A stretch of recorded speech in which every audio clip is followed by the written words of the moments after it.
ఇప్పుడు ఇంతకుముందు కమల్ హాసన్ సార్ గారు గామి చేశాను సార్ లాస్ట్ ఇయర్. సార్, అందుకని మిమ్మల్ని మేము దాని గురించి ఏమైనా అడిగామా? గామి చేశాను. గామి గామి తర్వాత గ్యాంగ్స్ ఆఫ్ గోదావరి రెండు చేశాను. గురించి ఆ ఏమైనా మధ్యలో ఒక్క సినిమా డిప్ అయ్యేసరికి నువ్వు ఏదో సంవత్సరాల నుండి నువ్వు ఇదే పని చేస్తున్నావు అన్నట్టు అట్లా కాదు కదా. మీరు చెప్పండి లాస్ట్ ఒక ఇయర్, ఎందుకు చేయాలంటున్నాను? లాస్ట్ ఒక ఇయర్ కాస్త గామి చేసి గ్యాంగ్స్ ఆఫ్ గోదావరి చేసి ఆ సినిమా ఎందుకు చేయాలి?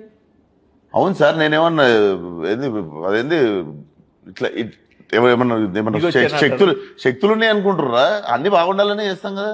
కాదు, కథ ఎంచుకునేటప్పుడే అరే బాబు నాకు మీరు ఒక సినిమా తీస్తే చూడాలని ఉంది సార్. అసలు ఎప్పుడన్నా సరదాగా మధ్యలో ఒక సినిమా తీయండి సార్. నేను సినిమా తీయాలంటే మధ్యలో ఎప్పుడైనా సరదా అలాంటి కథ దొరికితేనే తీస్తాను, లేకపోతే కథ సినిమా తీయాలని ఉద్దేశంతో రొట్ట సినిమా తీయం కదా. ఇప్పుడు ఏంటో మీరు మీరు ఇప్పుడు ఏదో ఇప్పుడే 18 ఏళ్ళు ఉన్నాయి, మీకు చాలా టైం ఉన్నట్టు. కథ దొరకలేదా మీకు? ఇన్ని 60 మీకు ఎంత ఇప్పుడు ఒక 60 సినిమా తీయాలని ఐడియా రాకపోవచ్చు కదా. మీకు ఎందుకు వస్తుంది సార్? మీరు మంచిగా కూర్చొని కెమెరాలో గంటలో బెటర్ సినిమా తీద్దామని ట్రై చేస్తుంటారు ఇప్పుడు ఇక్కడ.